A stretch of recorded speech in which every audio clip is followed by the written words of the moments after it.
सबैलाई जय मसीह श्रीकृष्णको नाममा आज म तपाईँहरूलाई परमेश्वरको वचन यानि कि नोआको जो पालामा जो जलप्रलय भएको थियो हामी 9 हामी 13-14सम्म हामी पढेका थियौँ।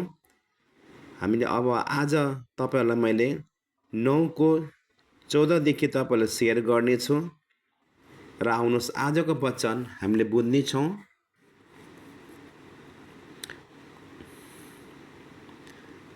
जहिले जहिले म पृथ्वीमा बादल फिजाउँछु र बादलमा इन्द्रणी देखा पर्छ, मेरो र तिमीहरू अनि हरेक किसिमको जीवित प्राणीको बिचमा हरेकको मेरो रहेको मेरो करार म सम्झनेछु।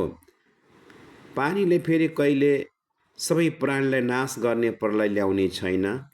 जुन बेला बादलमा इन्द्रणी देखा पर्छ, म त्यो हेरेर यो सधैँको करारलाई सम्झनेछु जो परमेश्वर र पृथ्वीका सबै जीवित जीवतासँग बाँधिएको छ।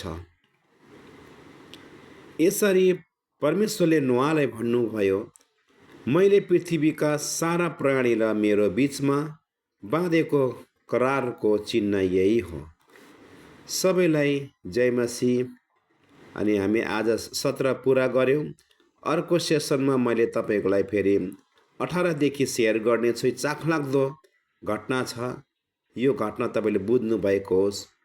इन्ट्रेस्टिङ यो एउटा नोआको समयमा जलप्रलय भएको थियो र यो तपाईँले इन्ट्रेस्टिङ यो घटेको घटना तपाईँले जान्नुहुनेछ र अगाडि तपाईँले जति पनि तपाईँले भिडियो हेर्दै जानुहुनेछ त्यति चाखलाग्दो तपाईँले यो कहानी सुन्नुहुनेछ। यीशुको नाउँमा सबैलाई जय मसीह।